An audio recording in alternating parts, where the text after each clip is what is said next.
answering your lab questions. Remember the last time did you grab one? Yeah, awesome. The last time we were here all together on Thursday, we had the osmosis lab. We had little chunks of potatoes and we had the cups.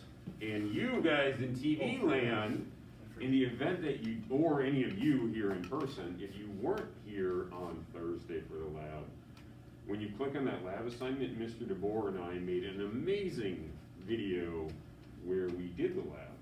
So you have the opportunity to virtually gather any and all data necessary to perform that experiment.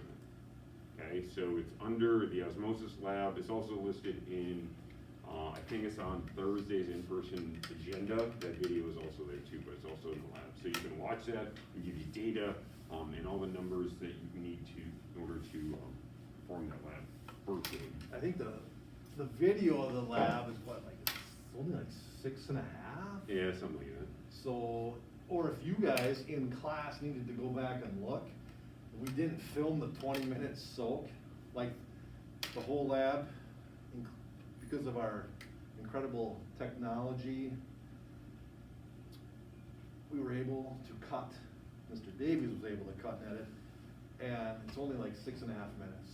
So if you need to go back and reference something, but the note sheet in front of you though is gonna help you answering the lab, or some of the lab questions today. So hyper, hypo, and iso, hypertonic, hypotonic, and isotonic, gets kind of confusing. So we're gonna kind of talk, we're gonna start class, we're gonna talk about that a little bit, clarify a little bit. This might be something here to take a picture of, or maybe to take some notes, because it does get a little confusing. Definitely vocabulary that you're gonna need to know.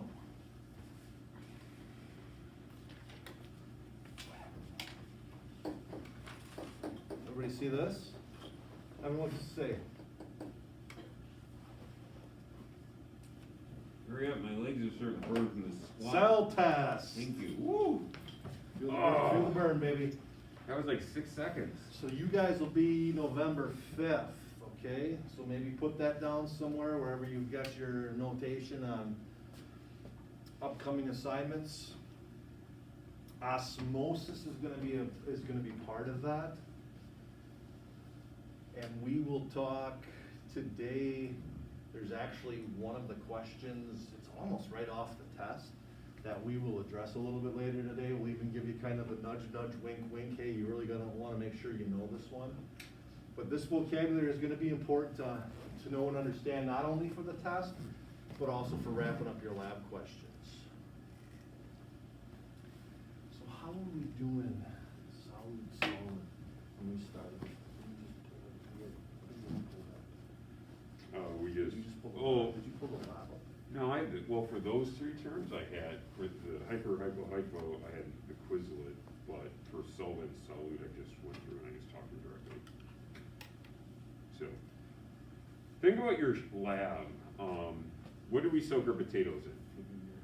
Thanks. What do we soak our potatoes in? Sugar water. Sugar water.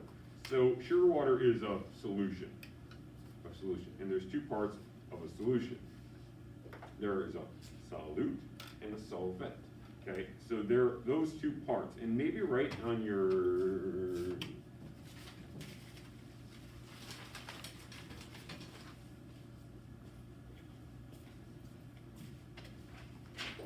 on this worksheet, it probably would be a good thing to write about solute and write about solvent to talk about like a couple word definitions about what they are.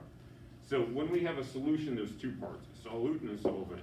The solvent in parentheses on that worksheet with the beaker says that it's the water. Okay, so what is the solvent? Solvent is the thing in a solution that dissolves the stuff.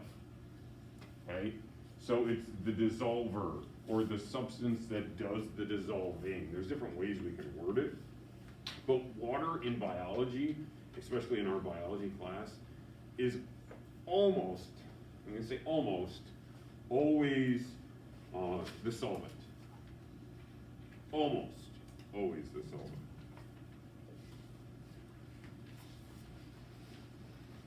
So if solvent is the substance doing the dissolving, And we know if we have a solute and a solvent together, we get a solution. What do you think the solute is? Solvent is the substance doing the dissolving. The solute, what do you think? So in our sugar water solution, if water was the solvent, what was the solute by default? The sugar. So what is sugar in a solution? It's the thing that was, we're talking about things dissolving here, so sugar was the thing that got dissolved. What if it's a saltwater solution? What is the solute? The salt. What if it was a Kool-Aid solution?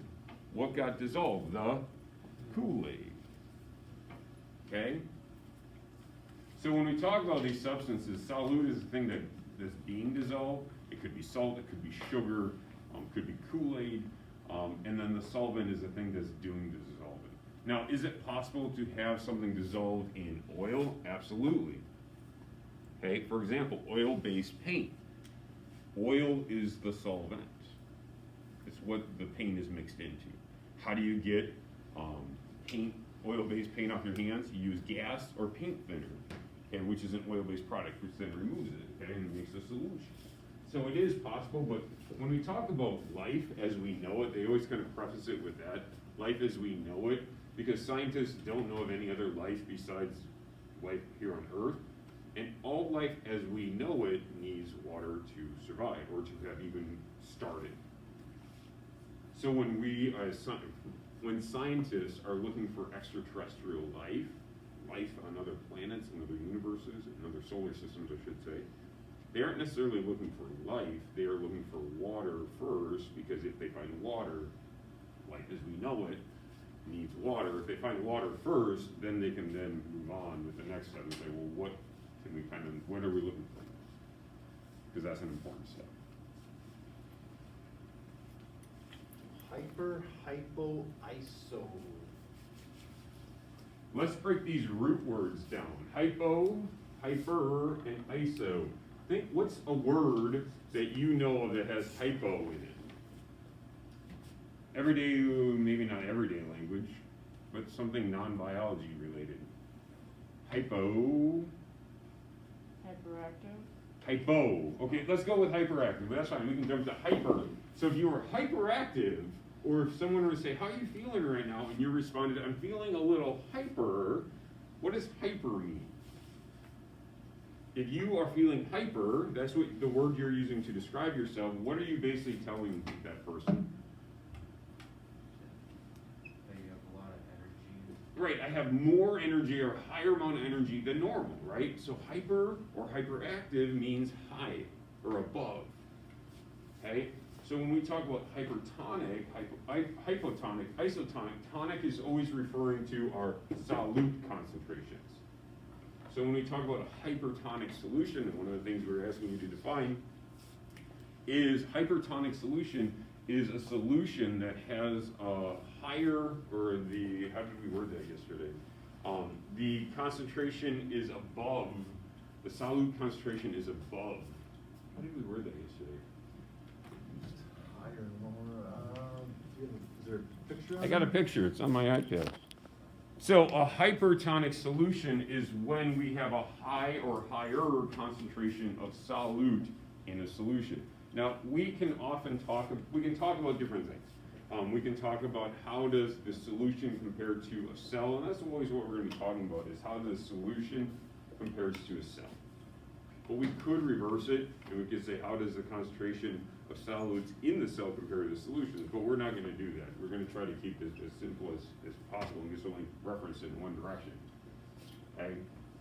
Because I could say, I'm shorter than Mr. DeBoer. Okay? Or, that's one way we could reference it. Or we could say Mr. DeBoer is taller than I am. Okay? Those are saying the same things, it's just who's the reference point. So to try to eliminate that, we're always going to talk about how the solution compares to the cell, or in our case, like the potatoes. Right? So a hypertonic solution is where the concentration of solute, we always talk about the solute, the problem with that is, what we really care about is the water. but these terms reference the solute, the sugars, the salts, the stuff that's dissolved. Okay, now, if this cup,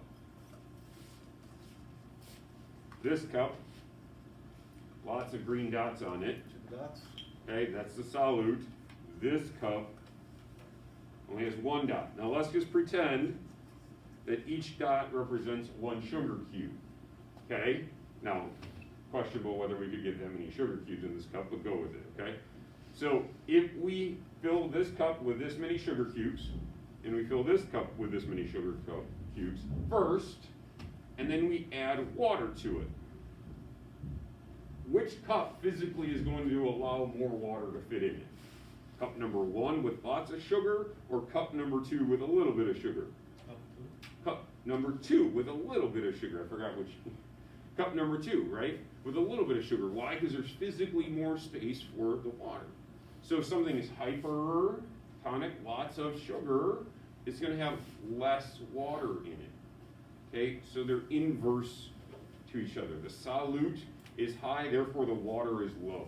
Okay, and that's something to kind of keep in mind when we are talking about this.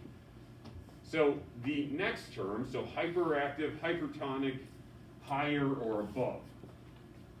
Hypo, let's use that root word, prefix word. You go outside and it's cold out, you might get hypothermia, which is when your body temperature is or lower than it should be, right? It's below. You said low, yep. So it's lower or below what it should be. Okay, so if we have a hypotonic solution, we have a lower concentration of solute outside the cell compared to inside. We're always talking about the solution with respect to the cell, or in our case, the potato. Think to math, isosceles triangles. Isosceles triangles are triangles that two sides are the same length. So iso means same or equal, okay? So those are the three types of solutions that we have. We have hypo, we have hyper, and isotonic. And the root words hyper, hypo, iso refer to more, less, or the same. Again, those terms reference the solutes, but what we really care about is we care about the flow of water.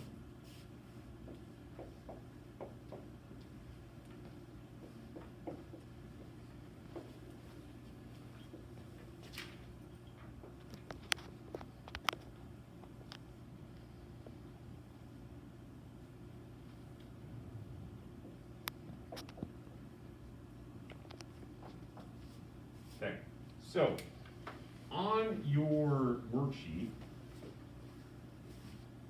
there's a beaker, and then there's a dotted dashed line. Yeah, everything we're going to do in one. Yep. There's a dotted or a dashed line that is a cell. Okay, that dotted line circle is meant to represent a cell. So when we go through and we talk about,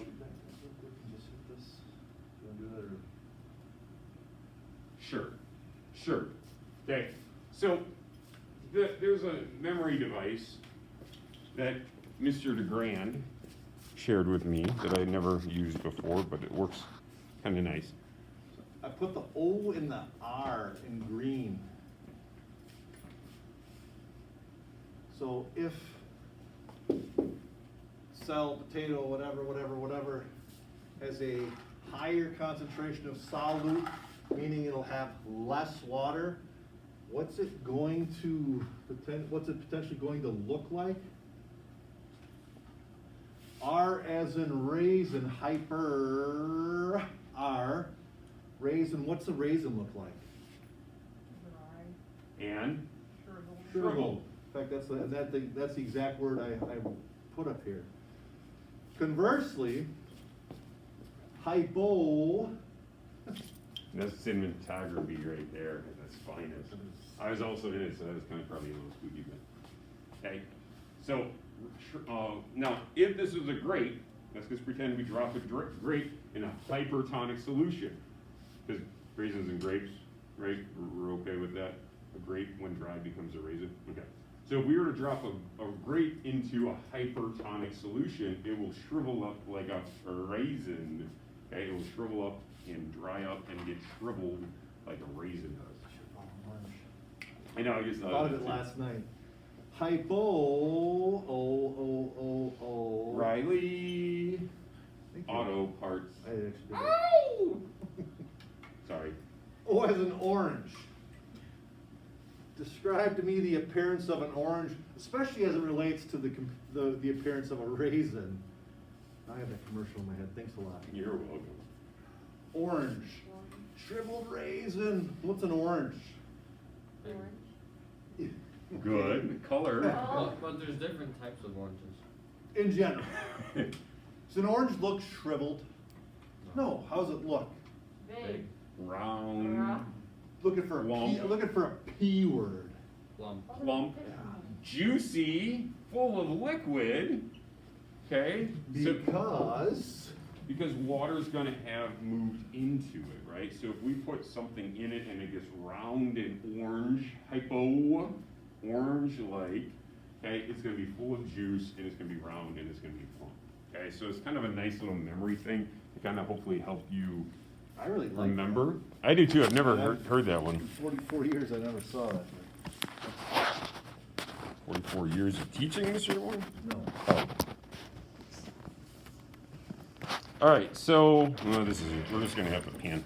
This little chart that we put on the board right here, strongly, let me rephrase it. We are telling you should draw this next to beaker number 1 to the left. Okay, so just to the left of beaker number 1, make this chart right now. Okay, so just to the left of beaker number 1, there is a little bit of a space that we want you to make this chart.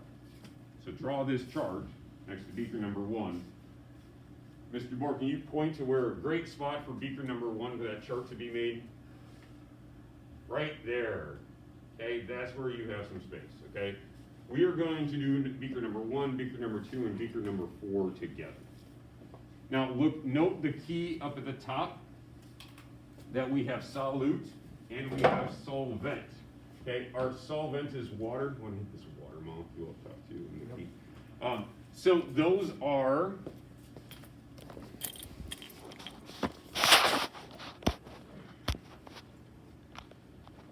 okay. So those are the beakers that we have. Now the reason for this chart is when we talk about these, we aren't talking pure numbers.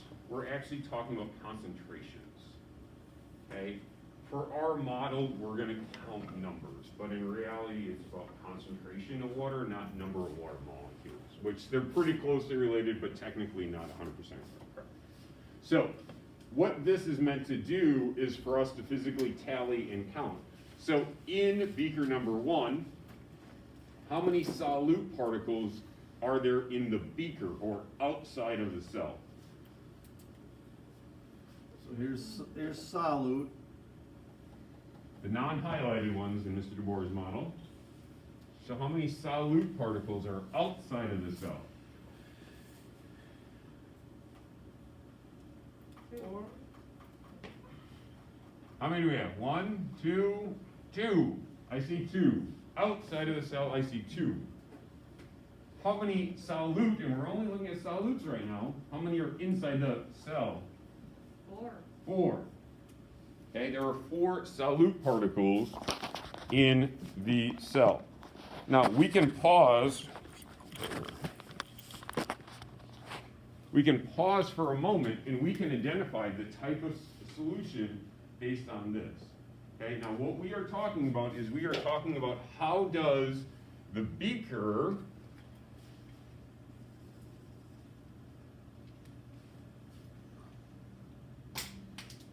was that close? Yeah, actually. How does the beaker compare to the cell? Does it have a higher solute concentration? Does it have a lower solute concentration? Or is it the same solute concentration? how does 2 in the beaker compare to 4 in the cell? 2 is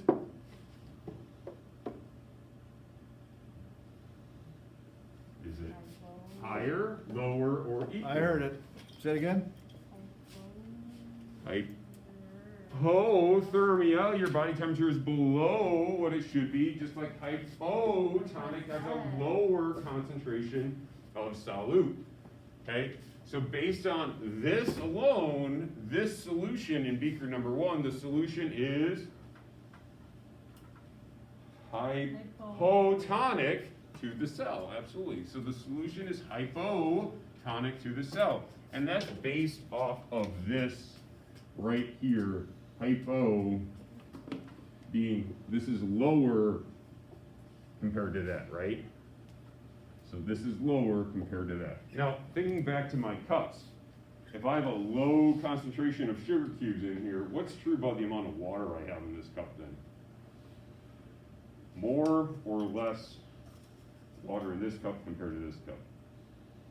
Is there more water in, if I put 1 sugar cube versus a lot of sugar cubes, which one physically has more water?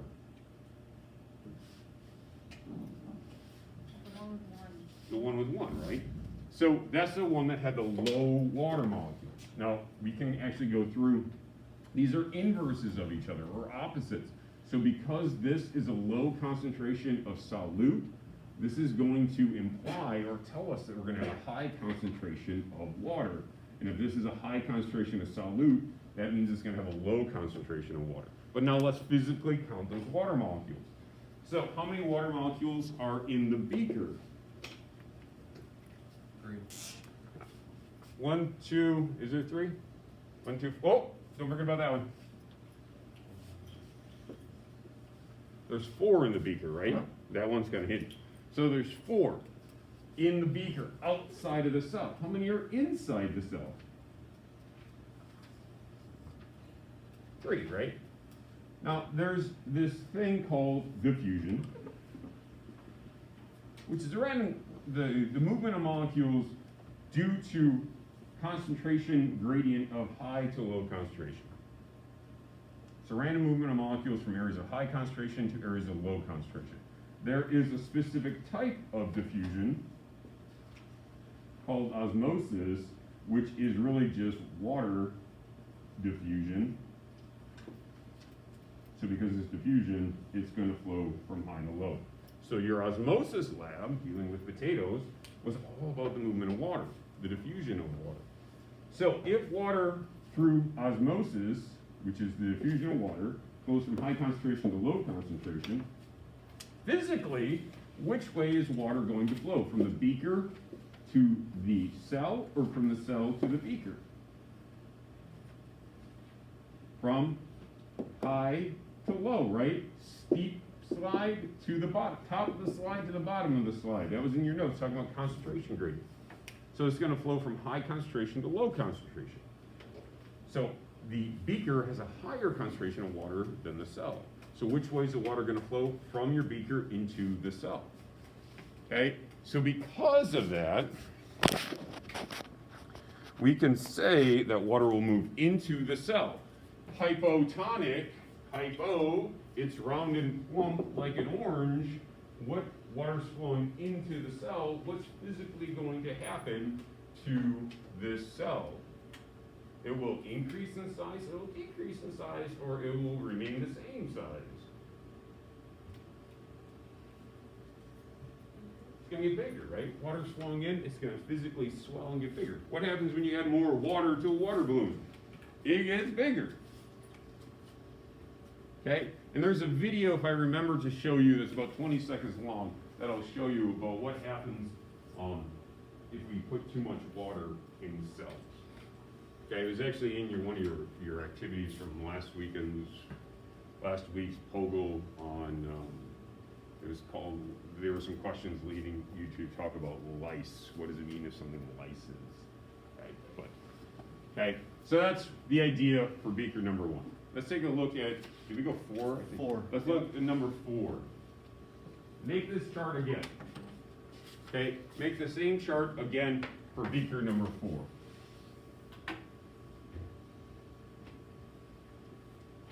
Okay, so make this chart.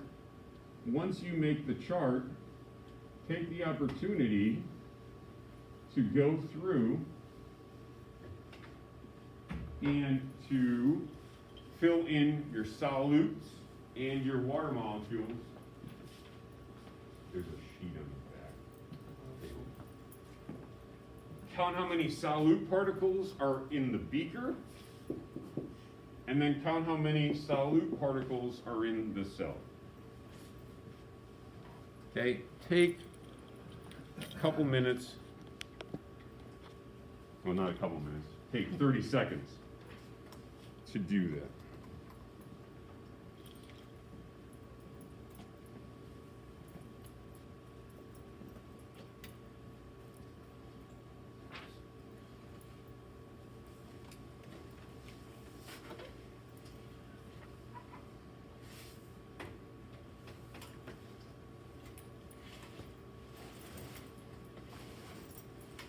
All right, let's do some quick counting.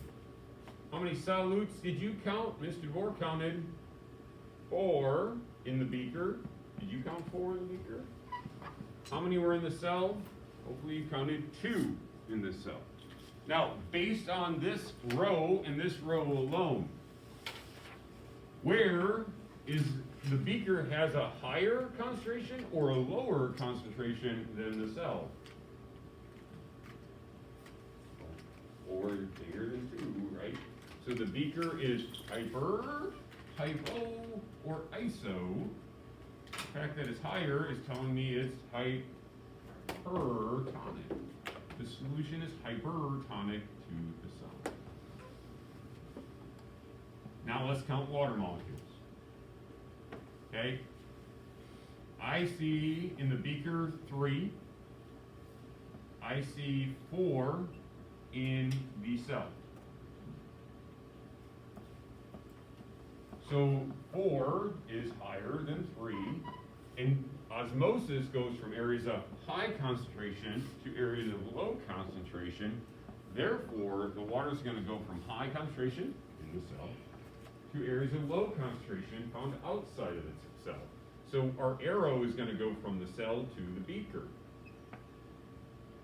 So on our diagram, we can actually go through and we can kind of draw those arrows too. Now this is always referring to the net movement of water, because we're going to have some water going in and some's going to be coming out. But the idea in this situation, there's going to be more leaving than is coming in. So for every 1 that comes in, maybe 3 are leaving, something along those lines. So water is going to move out of the cell. And if it's a hyper, it's going to be like a raisin, hyper, raisin. And what happens to a cell when what happens to a grape when it becomes a raisin? It shrinks and it shrivels, right? So it's going to decrease in size.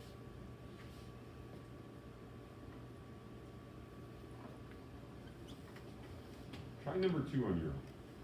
Make this chart. Okay, try to fill in all those blanks.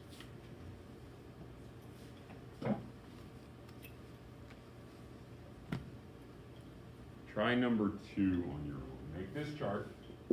Count the solute first. I think the chart really helps. Do 2. Maybe we should try to figure out how to add it to the electronic copy. I just don't know physically how to do it. Oh, okay.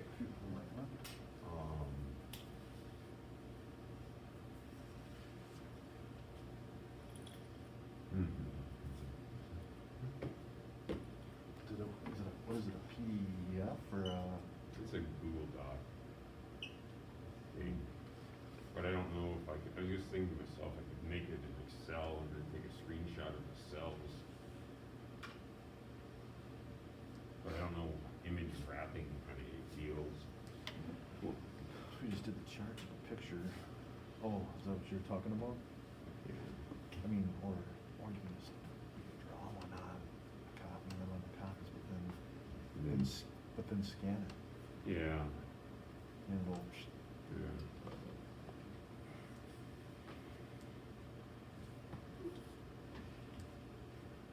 So once you get your chart filled in, then we want you to fill in the words.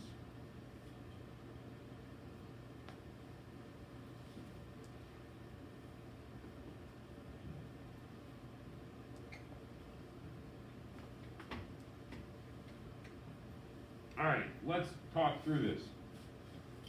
Hopefully,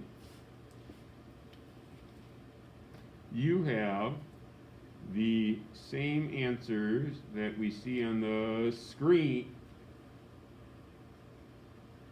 right now. Okay? So we have 4 solutes, 4 in the beaker and 4 in the cell. If we look at our root words, higher, lower, equal, that's an equal concentration of solute. So that means the solution is isotonic to the cell. It's the same. Water will move both in and out, right? Because it's an equal concentration. Molecules all of a sudden just don't go, they keep moving. Okay? And they're gonna keep bouncing around. Okay? So, but there's no net movement. So that means for every 1 that goes in, 1 comes out. On average, for every 3 that come in, 3 go out. Now, if you were to freeze it at one point, there might be a slight difference, but if we pause it a little bit later, it would kind of balance itself up. So because of that, the cell is going to remain relatively constant in size. So what happens is there's such a thing as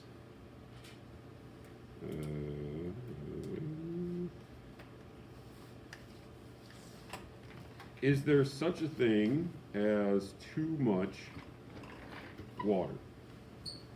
Yes. Is there such a thing as too little water in your body? What do we call it if you don't have enough water? Dehydrated. You're dehydrated. And is that good or bad? It's Bad. It's not great, and if you're really dehydrated, then it's really bad. Okay? So the idea is if we have too much, not enough water, our cells shrivel up like a raisin. Okay? However, if we put it, so if it's in a hypertonic solution, you're dehydrated, your cells are going to shrivel. If you put it in a hypotonic, it's going to get nice and round like an orange, and then it will get nice and juicy and full of water. So here's blood cells. These are blood cells in pure water. And what's happening is the cells are physically getting a little bit larger, and it's a little hard to see. But if you get too much water in the cells, pop. Bad, bad. You don't want your cells to pop like a water balloon. Okay? That's not a good thing. It's not a good thing for your cells to go pop. Okay? So that is what can happen if you drink too much water. Now, generally, drinking too much water isn't a big deal, a common concern, because what happens when you drink a lot of water? You pee a lot more. Okay? However, if for some reason you consume too much water over too quick of a time, that could start to happen. If you were to, if you were to go to the doctors and you were to be admitted to the hospital, they would often put an IV into your blood vein. Why do they give you IVs? 2 reasons.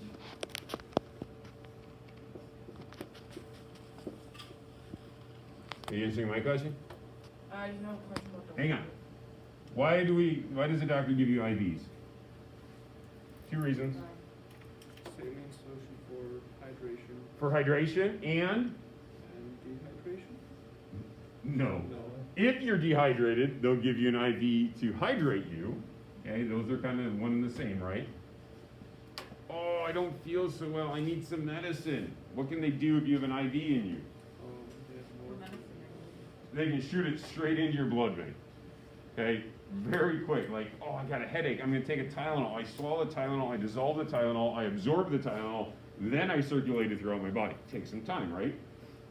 You got an IV in it. They shoot it straight into your bloodstream, almost instantaneous. It gets circulated. Okay, so an IV solution is not pure water. If it was, that could happen, right? We could start going pop to our cells. So in an IV solution, it's called saline, and it's this table salt essentially, sodium chloride, and the percent concentration is 0.9%, which is isotonic. So even in the even if they give you too much IV, it's isotonic. Your cells can't. They're just gonna reach a threshold that they're gonna go pop. Okay, Gerald. About the water? Yes.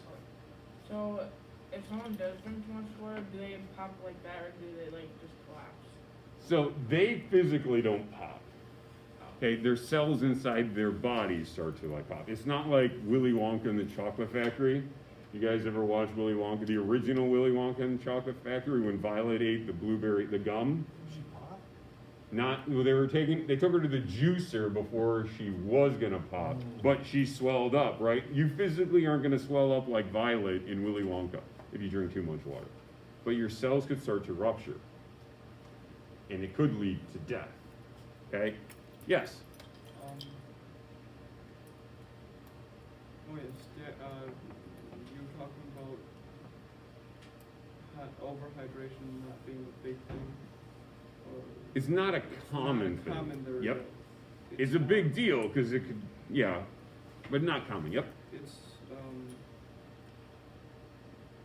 research is finding that it is more common that football players are overhydrated than underhydrated because of the people being like the coaches and all that being scared of dehydration. So they kind of like force water in, or they like, as a player, your conscience is like, oh, I gotta make sure I'm drinking, I gotta make sure I'm drinking. And I actually read something that like marathon endurance athletes tend to be more likely to be overhydrated and have some of this because their body goes into like a water saving, like I'm stuck in a desert almost kind of mentality, and like I gotta conserve every ounce of water because I don't know when that next drink's gonna come. So actually marathon runners often can have like this. So their body's conserving it even though they're drinking it. In like 2007, there was a radio station, I don't remember where. Nintendo Wii was a relatively new and popular gaming console that just came out. And the radio station had a contest, and they asked contestants to drink an 8-ounce bottle of water, those little ones, every 15 minutes. And then the idea was whoever could hold their Wii, W-E-E, it was called Hold Your Wii for a Wii. So hold your Wii, W-E-E, like pee, urine, for a Wii, a Nintendo Wii, W-I-I. Thank you. You would win the Nintendo Wii. And then what happened though, I'm just curious. okay, Speculation? Somebody died somehow due to overhydration. absolutely. Her water cells she drank so much water and didn't get rid of it that her cells actually started to swell and pop, kind of like the image that I have on the screen. So it is possible. It's not a very common thing. It's called like water intoxication is the common name for it. But it is a thing. Okay? So, a couple things we want to talk about now is based upon like this and those beaker pictures, you should be able to answer some of the questions from your lab. And some of your lab questions, I think it's question number 6 asks you to take a screenshot, the potato osmosis lab, that's the lab I'm referencing. Question number 6 asks you to take a screenshot of your graph, which maybe Mr. DeBoer, you could pull up your file and just make up some numbers so we can put a line in it, make a couple positive, a couple negative. And then there's a couple questions that ask you to go through and talk about which way did the water flow. Now remember, when you went through and you calculated the percent mass change, okay, this bottom row in this called percent mass change. If it was a positive number, what we're saying is water went into the cell.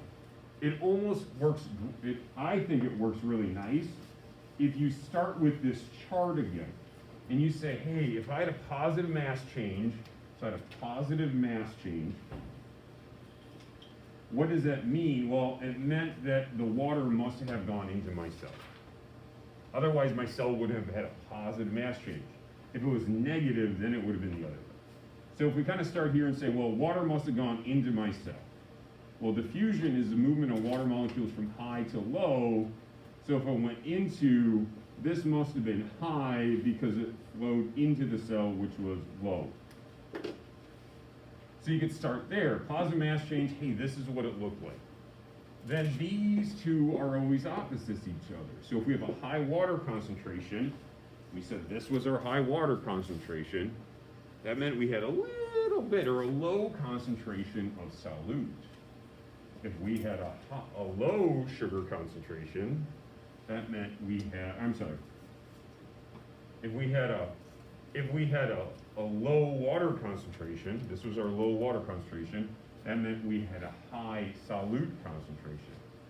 Because the questions kind of lead you through it, and they eventually say, hey, was this hyper or hypotonic? Was this above, below, or the same as the cell? So this is how we can kind of get to, hey, well, that's low. Low was a hypotonic solution.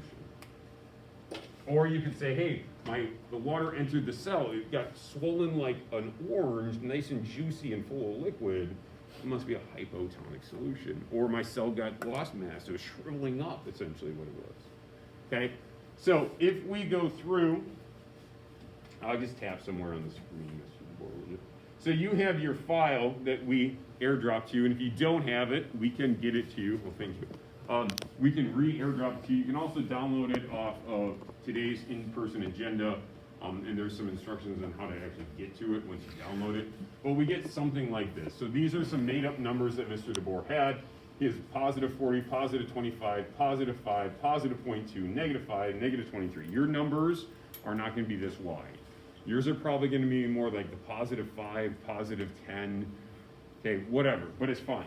Okay, so right down here in the lower corner, there's like this graph button that we can't quite see, but if he taps on that lower button, we want to apply curve fit, and then it's going to say, do you want it linear, and then there's an apply button that he's going to tap, and then there's our best fit line.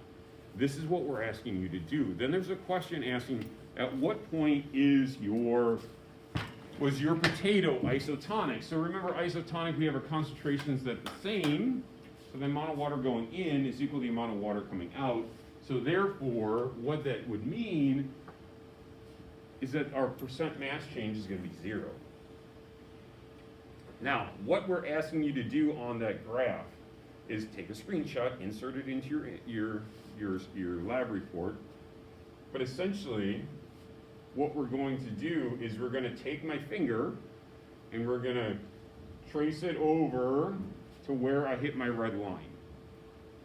Once I hit my red line, that's 0% mass change, I trace straight down, and according to Mr. DeBoer's graph, that is where the isotonic solution is. So then we look on our scale on our x-axis, here's 15, here's 20, so I'm going to say that's right around 16% was Mr. DeBoer's isotonic solution. And I think that was question number 8. I think it's question number 8 on in your lab. Remember, there's a page 2 of your lab found on the electronic version that's the version you're going to be submitting. The very last question on number 9 on this Osmosis Potato Lab is talking about why do sailors carry a supply of fresh water on the boat? Now, when we talk about water, there's basically 2 types of water. There's fresh water and there's salt water. So if it's not salt water, it is then, in essence, fresh water. Lake Wausau is fresh water. You could say, but it's not clean. I didn't say it was clean. I said it was fresh, which just means not salty. Okay, there's 2 types of water, fresh water and salt water. So why, the question is asking something along the lines of, why do sailors need to bring fresh water, non-salt water, to drink on their journeys? Why not just drink the ocean water? And it references that the solution of the percent solution of your body is right around 1%.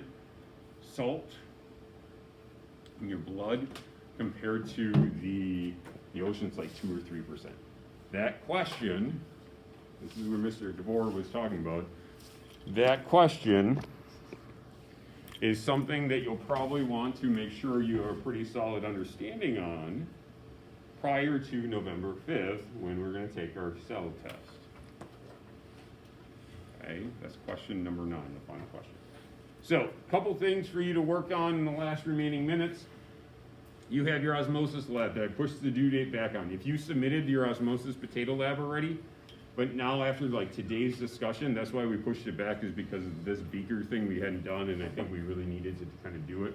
So we pushed it back. So if you've already submitted and after today you're like, ooh, I'm not sure I answered those questions right, go back, fix them, resubmit it. Okay, resubmit that assignment and we will look at your new submission. Okay, so make sure you're making those adjustments. You also have the artificial cell lab. The rest of this worksheet is homework. It's part of your virtual day assignment. Okay, your virtual day assignments for tomorrow is to finish that sheet.